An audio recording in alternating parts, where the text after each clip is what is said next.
Bonjour, 6e numéro, et oui déjà 2 jours de match. Aujourd'hui nous sommes au Lavandou pour la dernière journée des phases de poule.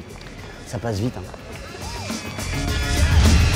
Le Lavandou et ses dizaines de kilomètres de plage où débarquèrent les Alliés le 15 août 1944, comme ici, sur la plage de Cavalières, ou derrière moi au Cap Nègre, qui connaît un autre genre de débarquement, puisque le couple présidentiel vient passer toutes ses vacances d'été là-bas. Ça a une autre tête que l'Elysée quand même hein. Au sommaire, les buts du jour, il restait 2 rencontres à jouer dans la phase de poule, 2 matchs du groupe B, et puis comme d'habitude, l'interview grand format et le Titi Test. Mais tout de suite, notre focus du jour. Nous avons tenté de retrouver l'équipe russe qui s'est un peu perdue à Toulon, et ça n'a pas été facile. Mais où sont donc passés les Russes? À la plage. 2 matchs perdus, aucune chance de qualification. Alors le staff profite des vagues de hier, bientôt rejoint par 4 joueurs. Après une nuit difficile suite à la défaite face aux Chiliens, pour le peu de courage levé, c'est petit décrassage en mer.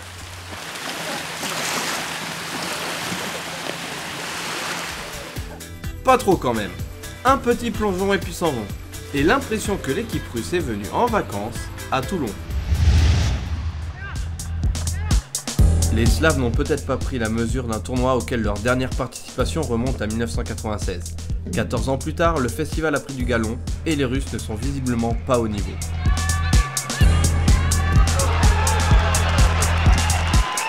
Défait 3-1 en ouverture par le Danemark, le Chili se charge ensuite de leur correction, 5-0. Plus d'espoir de demi-finale après 2 rencontres, alors avant une dernière opposition pour la gloire face au Qatar, la Russie a lâché prise et leur motivation prit une autre direction. La Russie qui n'est pas encore sortie du tournoi puisqu'il lui reste une dernière chance de victoire à Aubagne face au Qatar, tandis que sur cette pelouse au grand stade du Lavandou, le Danemark joue la première place du groupe face au Chili. C'est les buts du jour.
Et la Russie donc qui sort de ce tournoi de Toulon par la petite porte, des Russes un peu dépités. Pour preuve, nous n'avons pas réussi à voir le coach russe sur ce plateau, mais on ne perd pas au change puisque nous sommes en compagnie de Mathieu Grossin-Rios. Comment allez-vous Mathieu? Très bien, merci. On est très content de vous avoir avec nous. Alors vous suivez un peu toutes les rencontres, vous suivez un peu toutes les équipes, vous assistez un peu à l'organisation du tournoi. Est-ce que vous pouvez nous parler, puisqu'on n'a pas le coach pour nous en parler directement, de ce groupe B et de la Russie? Vous l'avez vu jouer, qu'est-ce que vous en pensez, son niveau? Aussi une équipe qu'on a retrouvée après 14 ans sans venir au tournoi, qui est plus une équipe verticale, un peu physique, peut-être un peu moins technique. On a senti une démobilisation assez vite après une expulsion en 3e minute de jeu lors du match contre le Chili.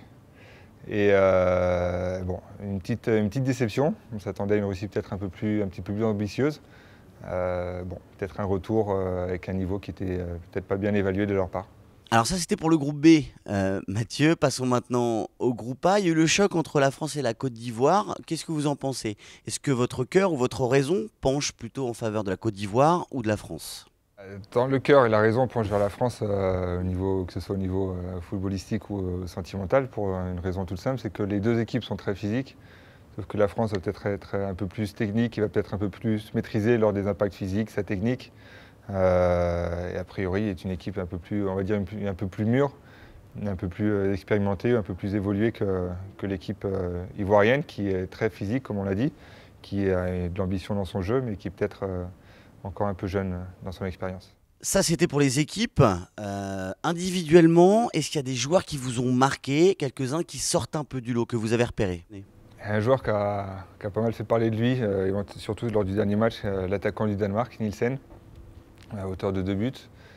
Il y a le joueur Belanda de l'équipe de France qui a aussi fait forte impression. Et au Chili, on peut nommer le joueur Medel. Et en Côte d'Ivoire, un joueur qui aussi commence à faire une belle impression, et Serge Déblé. Alors il y a 2 équipes qu'on n'a encore pas vraiment découvert dans le jour de match, c'est la France et le Chili. Le Chili, on n'en a pas trop parlé, est-ce que vous pouvez nous en dire 2 mots? Est-ce qu'ils sont aussi forts que l'an dernier? Est-ce que ce sont encore les favoris du tournoi, puisque ce sont les champions en titre?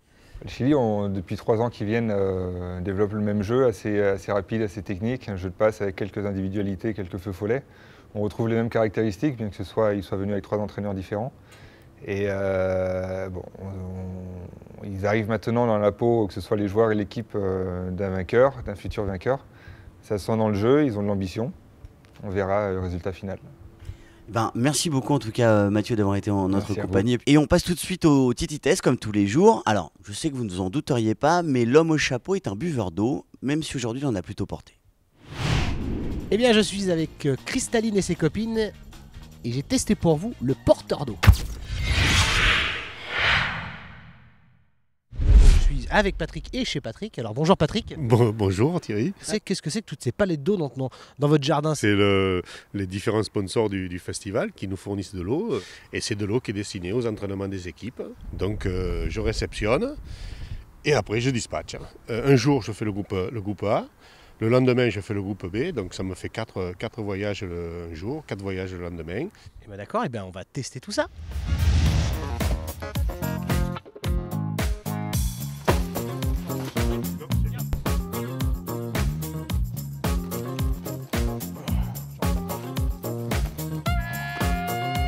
Qu'est-ce que tu fais là? Allez, viens, bouge-toi. J'ai besoin de charger. Alors Patrick, c'est quoi le programme là? Bon, là, on va livrer le Danemark au Ciotel à la Ciotat et le Qatar à la Frégate. Voilà. Eh bien, on va te suivre. Allez, si tu veux. Allez.